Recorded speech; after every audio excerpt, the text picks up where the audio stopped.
Bismillahirrahmanirrahim.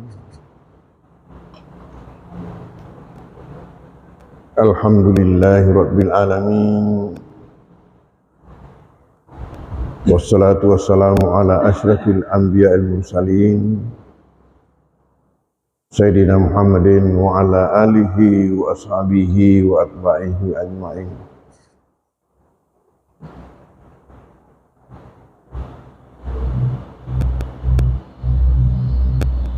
Alhamdulillah bahwa pada subuh hari ini kita akan melanjutkan bahasan kita tentang tafa'ul, sempana, senu-senuan.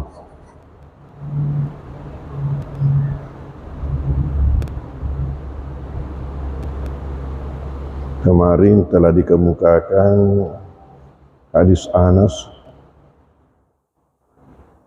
di mana beliau mengatakan kana Rasulullah sallallahu alaihi wasallam yuhibbu tafa'ul. Adalah baginda Rasulullah senang untuk bersempana.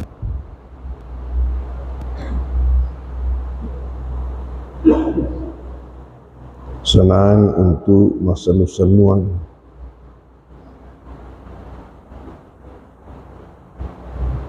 Apa sebenarnya itu tafa'ul atau sempana atau senu-senuan itu? Itu pada hakikatnya adalah doa dalam bentuk simbol-simbol atau kiat-kiat.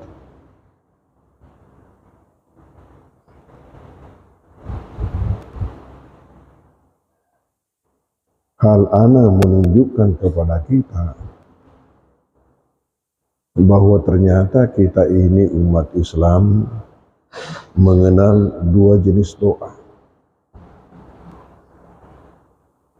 yaitu doa dalam bentuk ucapan, kata-kata, seperti yang kita hafal, baik dalam salat maupun di luar salat. Dan jenis yang kedua, inilah tafa'ul, doa dalam bentuk simbol-simbol atau kiat-kiat.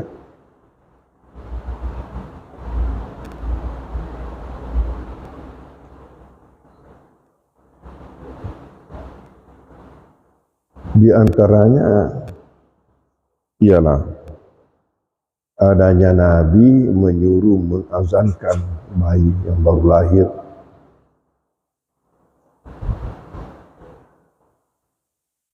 Diazankan di telinga kanannya, dikamatkan di telinga kirinya.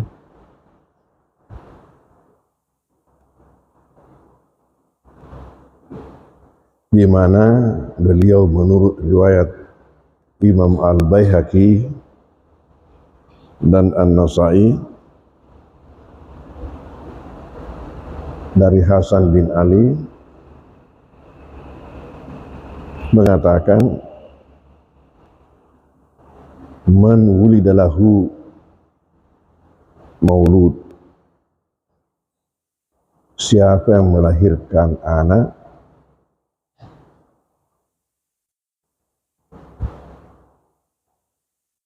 fa'azzana fi uzunihil yumna, jadi man wulidalahu mauludun,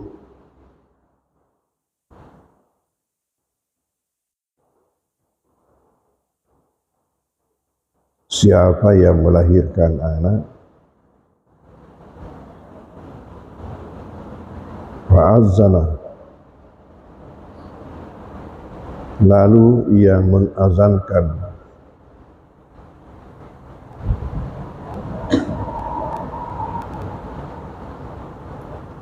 fi uzunihil yumna,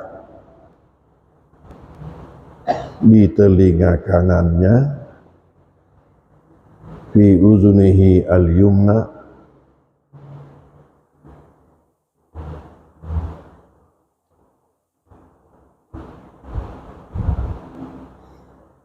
wa aqama, dan ia kamatkan fi uzunihil yusra, di telinga kirinya,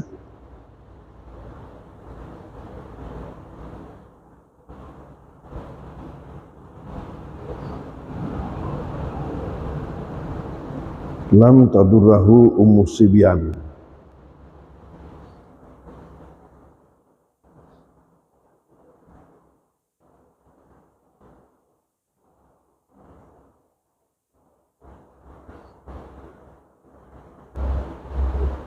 maka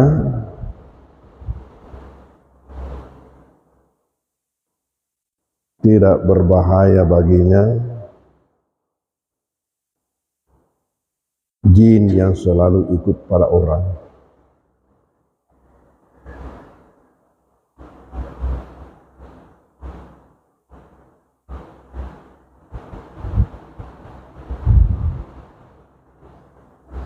Dan ini hikmahnya apa?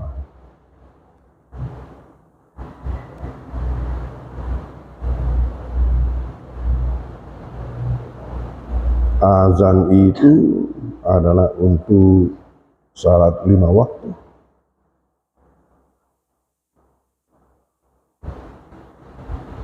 Salat selain 5 waktu tidak diazankan, termasuk salat Id. Padahal di situ kita mengumpulkan orang sebanyak mungkin, seluruh penduduk negeri masuk, datang berkumpul, tapi tidak azan. Azan hanya untuk salat 5 waktu.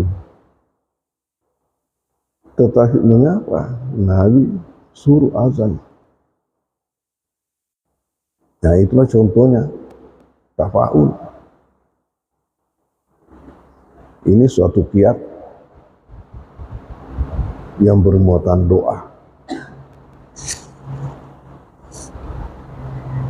agar anak itu tidak terganggu oleh jin.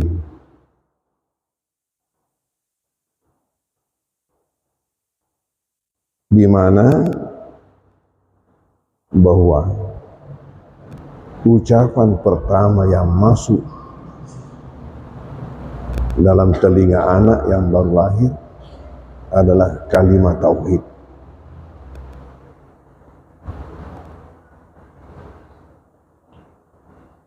Jadi pertama diisi kalimat tauhid.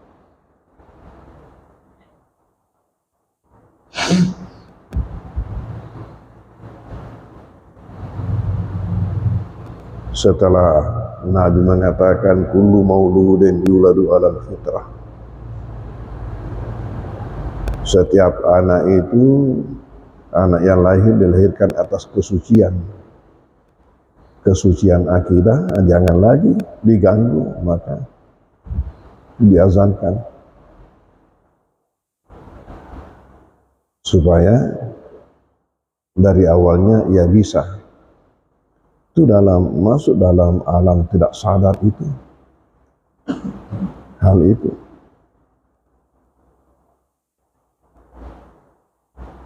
Sama kalau seorang ibu perempuan ketika mengandung banyak-banyak baca Quran, itu ada pengaruhnya terhadap bayinya yang ada dalam perutnya.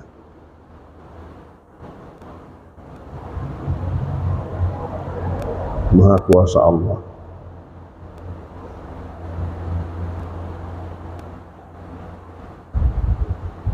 Sementara orang Bugis mengatakan apa? Ya tu tahu tama-tamange, pamulana, cuek-cueren. Nah ini cuek-cueren. Artinya suka diikuti oleh jin. Napa gesang-gesang, kemudian disentuh. Napa tama-taman, nah, kemudian kerasukan.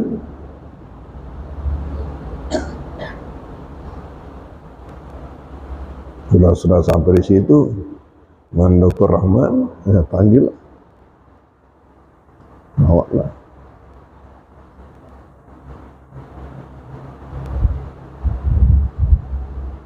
Dan itu juga seolah-olah satu titipan agar ia menjaga tauhid seumur hidupnya. Di sisi lain, Allah mengatakan apabila azan dikumandangkan, itu setan lari terkentut-kentut.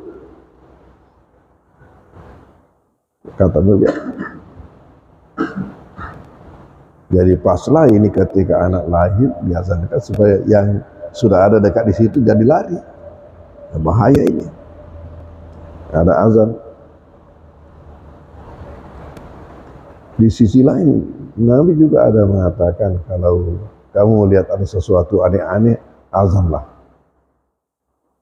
Sesuatu yang aneh-aneh yang kamu kira barangkali ini jin, azanlah, kata Rasulullah.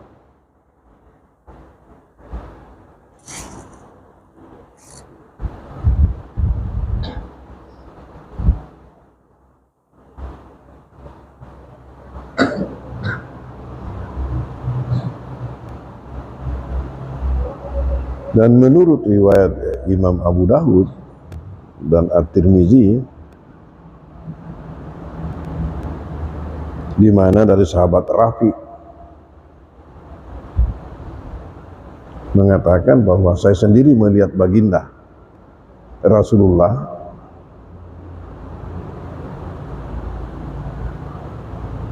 ketika Fatimah melahirkan Hasan.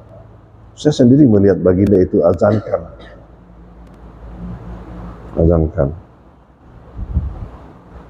Kata Rafi, ra'aitu Rasulullah sallallahu alaihi wasallam, ra'aitu Rasulullah sallallahu alaihi wasallam. Ini Rafi mengatakan, saya melihat Rasulullah sallallahu alaihi wasallam azana fi uzuni Hasan. Azan di telinga Hasan bin Ali hina waladat Fatimah, hina waladat Fatimah, ketika dilahirkan oleh Fatimah.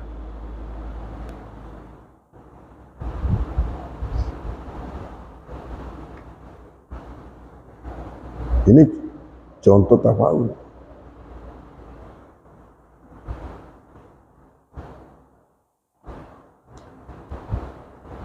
Yang lainnya lagi contoh tafa'ul.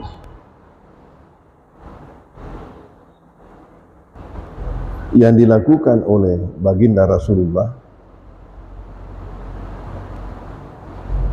ialah yang disebut tahnik. Tahnik.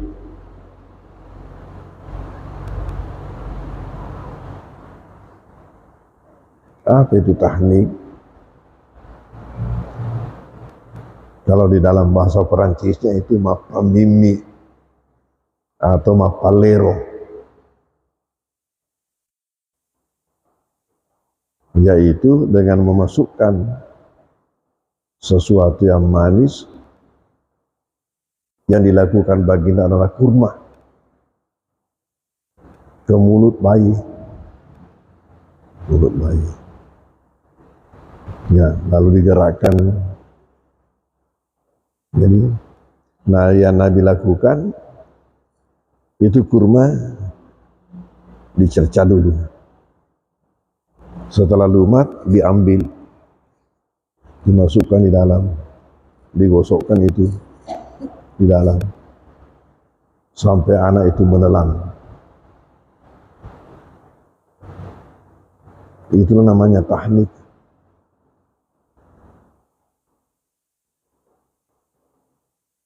Ini ada kisah berkaitan dengan itu yang diriwayatkan oleh Imam Bukhari Muslim, juga dari Anas.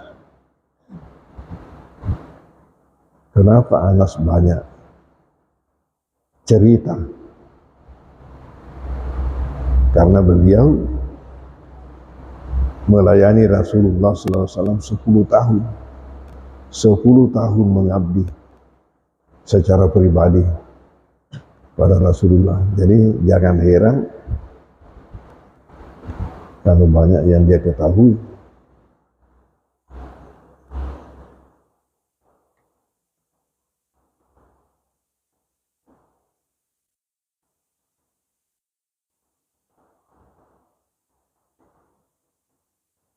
Ini ceritanya awalnya begini.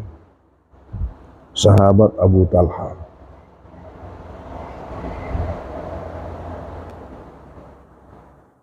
dengan istrinya Ummu Salim.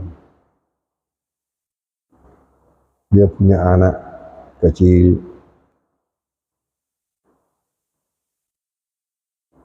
Suatu ketika Abu Talha punya pekerjaan di luar rumah. Meninggalkan rumah sementara anaknya sakit keras.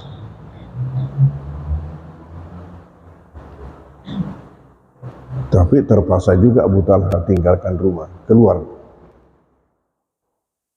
Betul. Abu Talha tinggalkan rumah, anaknya mati di belakang. Meninggal.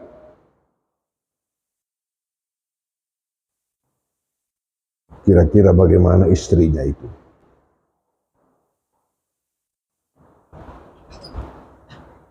Lalu istrinya ini bukan sembarang perempuan. Patut ditiru oleh semua perempuan. Apalagi Mahat Ali.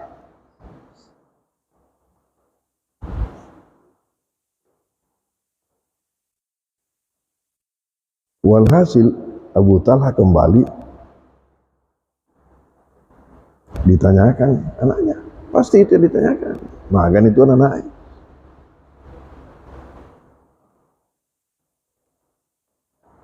Apa jawaban istrinya? Anak sekarang lebih tenang, jadi mohon jangan diganggu. Padahal mati. Dia katakan, betul tenang karena mati. Jangan diganggu. Lalu istrinya sudah siapkan makanan, makan malam. Ya makanlah Abu Talha. Ini bayangkan istrinya ini bersandiwara, tapi sandiwara positif.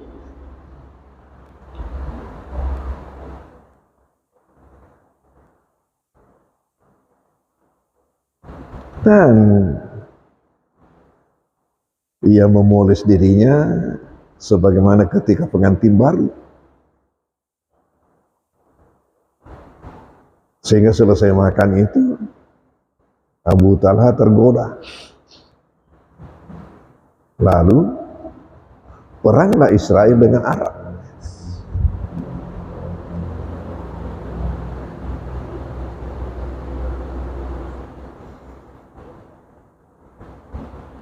Nanti sesudah itu istrinya tanya, ini ada pertanyaan saya. Apa? Kalau ada yang meminjam sesuatu pada orang lain, lalu yang punya memintanya karena dia perlukan,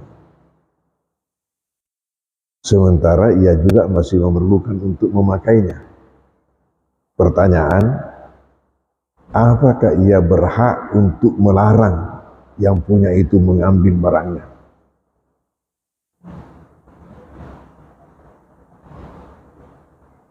Ia hanya meminjam. Kata Abu Talha, oh tidak bisa, harus dia kembalikan karena yang punya butuhkan, yang punya sendiri butuhkan, jadi harus dikembalikan kalau diminta. Setelah Abu Talha berkata begitu, istrinya pun mengatakan,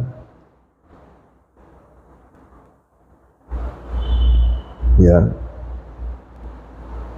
baca innalillahi, baca innalillahi,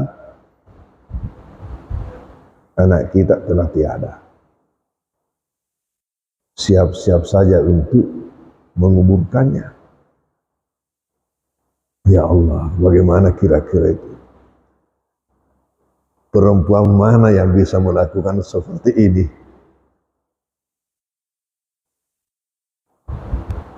Kalau secara logika,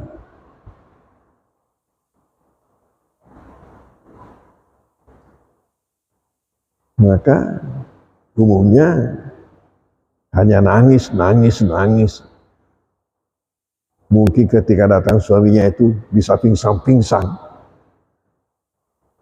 untuk memperlihatkan kesedihannya kematian anak. Tapi bisa melakukan seperti itu, ya Allah. Makanya saya katakan, bukan sembarang perempuan, ini Ummu Salim.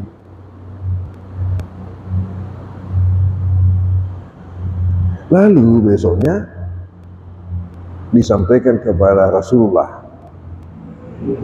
apa yang terjadi pada malam itu.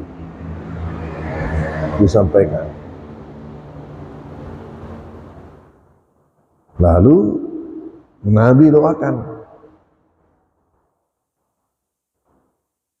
barakallahu lakuma fi lailakuma. Semoga Allah memberkati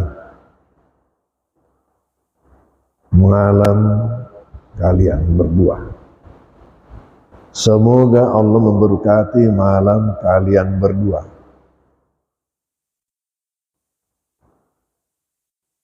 Betul, istri Abu Talha, Ummu Salim, hamil. Kemudian melahirkan anak, diberi nama Abdullah. Nama Abdullah ini paling banyak orang Arab itu memakai.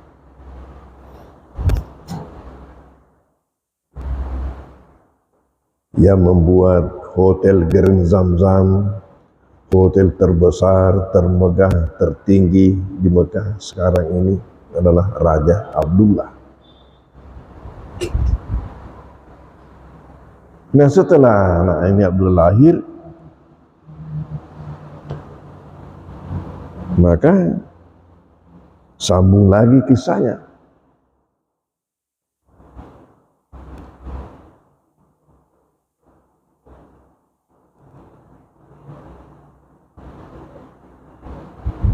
Kata Abu Talha kepada istrinya, bawa ke baginda Rasulullah. Bawa dan ikutkan kurma. Jangan sampai baginda minta.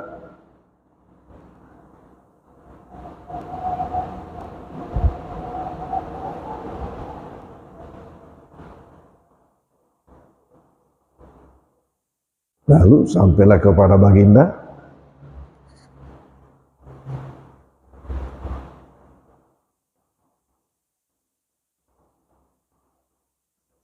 Lalu baginda bertanya, adakah sesuatu yang menyertainya?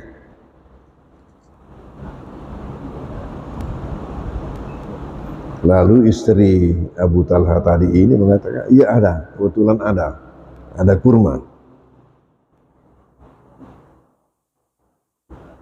Lalu Nabi pun ambil kurma itu, ya dicercah, dan setelah lumat itu dimasukkan dalam mulut anak itu.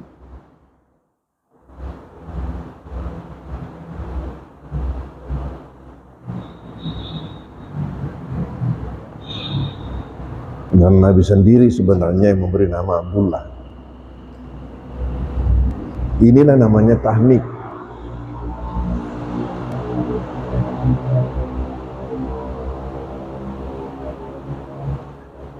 Ini digantikan oleh masyarakat kita di Bugis itu yang dilakukan kalau akikah dengan kelapa muda yang dilubangi.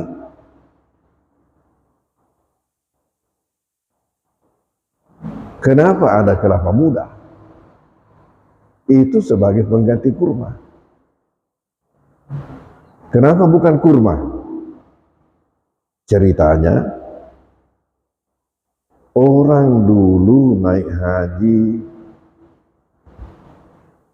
memakai kapal laut serentak.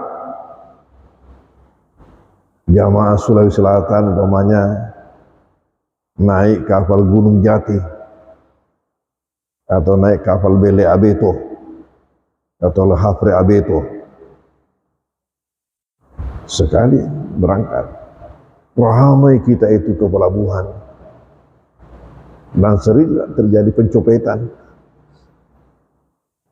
Pelabuhan mengantar,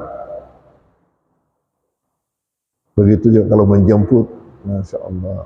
Lain juga semangatnya.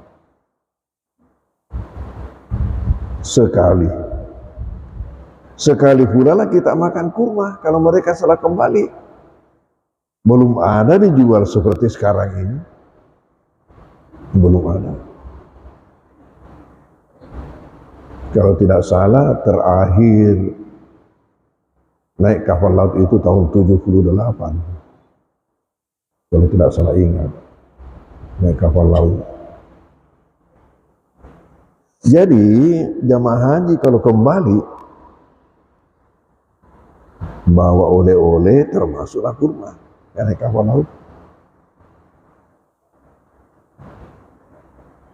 Dulu bekal jamaah haji itu dibawa bendala besar, diisi di dalamnya itu bekalnya, ada kelapanya, ada berasnya, ada apanya di dalamnya. Bendalanya itu besar, bisa kita masuk di dalamnya. Lalu ditulis di luar itu namanya dan syekhnya siapa, ditulis memang. Kembali pasti bawa kurma. Ini kurma kapan dikeluarkan semua dalam satu hari, maka satu hari juga habis. Sekali setahun. Pertanyaan, bagaimana untuk mentahnik anak kalau ada lahir tidak ada kurma? Tidak ada kurma, bagaimana? Disinilah diputar otak orang tua kita dulu itu. Karena dalam kitab disebutkan bisa diganti dengan sesuatu yang manis. Tapi orang tua kita memikirkan bukan hanya sekedar manis, tapi yang punya filosofi. Yang bagaimana? Yang manis itu adalah yang banyak gunanya. Banyak guna. Nah, itulah sampai kepada kelapa. Makanya kelapa dijadikan simbol pramuka. Karena banyaknya gunanya. Jadi bukan hanya manis saja, kalau manis saja gula pasir. Tapi yang punya makna. Ya, digantilah dengan air kelapa muda. Itu yang kita lihat kalau akikah. Sisa menyimpang jalannya. Kenapa menyimpang jalannya? Karena yang harus dicicipi anak ini adalah air kelapa muda yang dikeluarkan. Tapi apa yang terjadi? Ibu-ibu di dalam sudah memasukkan gunting di kelapa. Kadang-kadang juga ada diisi dengan kalung emas kelapa. Jadi sudah tidak steril. Dan buat mereka itu tidak tahu bahwa sebenarnya airnya yang diperlukan. Jadi bagi mereka itu hanya hanya diikutkan untuk gunting rambut. Datang pula guru ustaz di luar, habis menggunting masuk pula rambut di kelapa, suku nih sempurnalah. Padahal sebenarnya airnya ini mau dijadikan pengganti kurma. Jadi air kelapa ini tidak boleh terganggu, tidak boleh masuk gunting, tidak boleh masuk kalung, tidak boleh masuk rambut. Makanya saya katakan kepada jamaah, kalau masih ada yang menggunakan itu, ya dengan aman, maka ikutkan 2 gelas di samping kelapa itu, 2 gelas, 1 gelas untuk gunting, 1 gelas untuk sendok. Tidak usah sendok besar, sendok-sendok saja. Kalau sendok besar nanti tidak masuk lagi di kelapa. Ya, di luar itu pengguntingan itu secara simbolis oleh orang-orang mulia kita, orang-orang terhormat kita. Nanti sesudah itu dilanjutkan. Jadi setelah tiba di luar, maka ini yang menggunting, mengambil gunting dari gelas, digunting rambut anak, kemudian rambut itu ditempatkan di gelasnya gunting, jangan masuk di kelapa, di tempatnya gunting bersama-sama dengan gunting. Baru di gelas yang satu diambil sendok dimasukkan di dalam kelapa, baru dibawa ke mulut anak. Jadi air kelapa ini steril, tetap bersih. Ya, sendok dikembalikan ke tempatnya. Itu. Nanti rambut ini apabila sudah selesai barasanjinya, dilanjutkan dengan digundul habis. Digundul habis, rambut anak itu disatukan dengan ini tadi, disatukan dengan yang dari luar tadi itu, kemudian ditimbang. Ini kalau akikah, ya besok lusa kamu melahirkan, gitu, ditimbang rambut itu seluruhnya, kemudian dinilai dengan perak atau dinilai dengan emas. Berapa berat rambut itu? Itulah dinilai untuk bersedekah. Untuk sedekah. Jadi sangat bagus di video peristiwa itu bagi anak itu. Dipelihara baik-baik. Nanti kalau sudah ini dulu waktu kamu bayi, ini dulu kamu dikasih begini.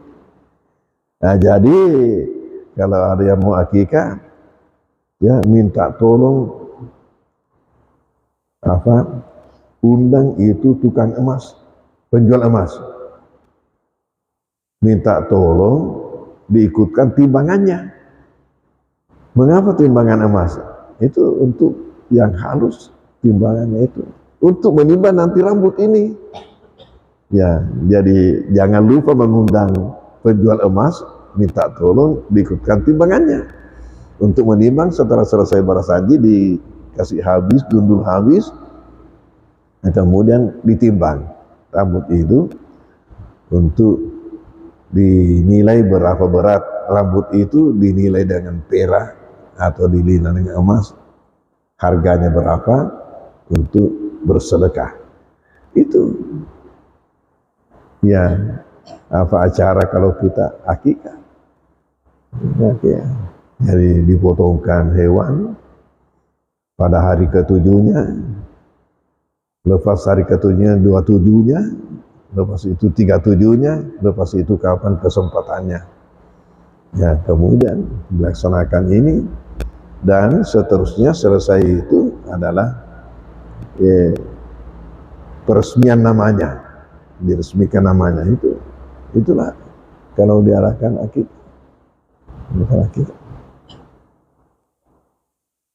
Jadi ini tadi contoh lagi tafaul.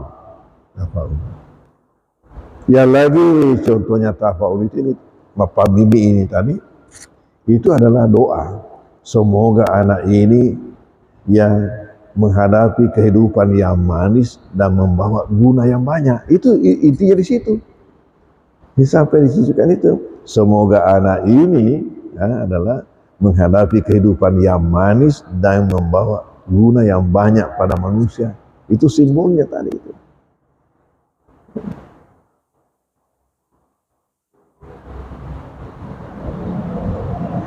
Yang selalu kejadian pada masyarakat kita ini, coba kalau pengantin,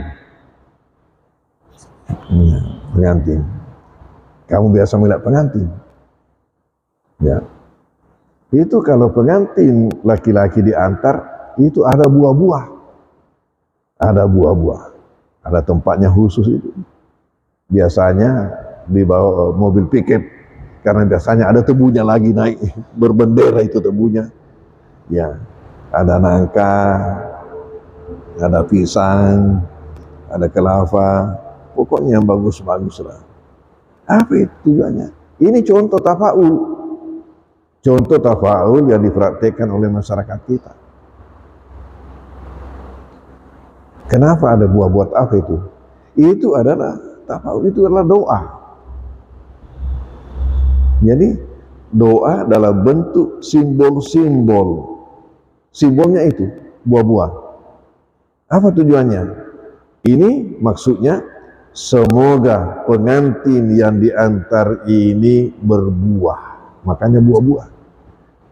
Semoga pengantin yang diantar ini berbuah. Apa buahnya? Itu simbolnya itu. Semua buah yang bagus-bagus tidak pernah ada ikut paria. Kasihan. Walaupun ya pengantinnya itu tukang kebun paria, tidak diikutkan parianya.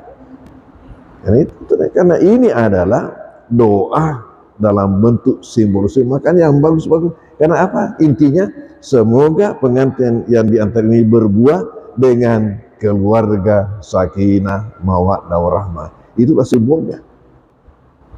Simbol.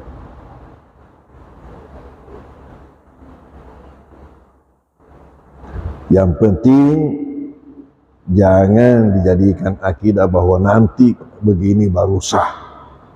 Kemudian yang kedua ialah jangan sampai mengganggu ibadah.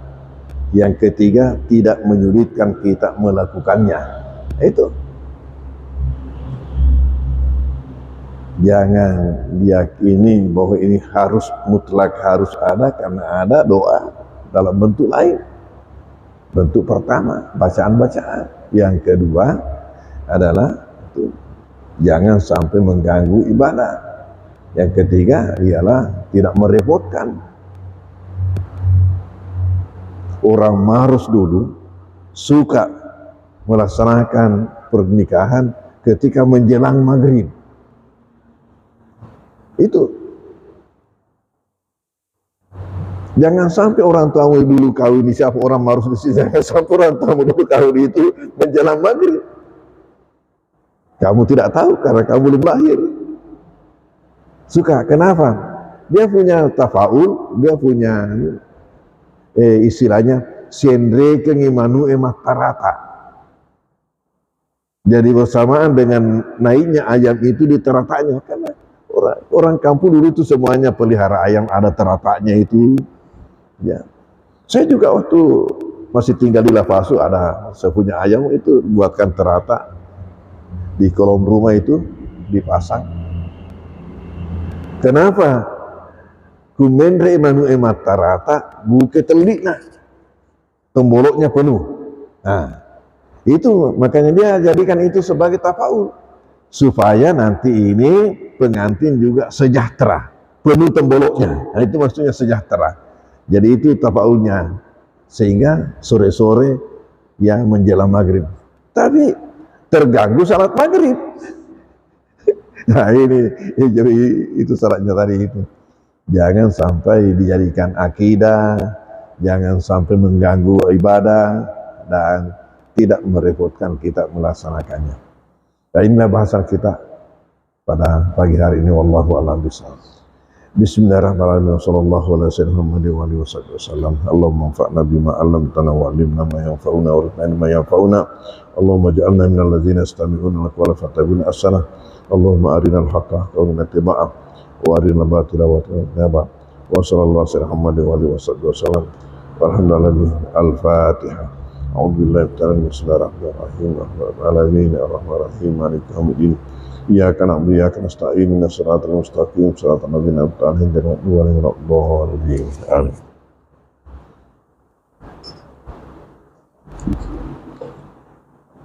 Amin.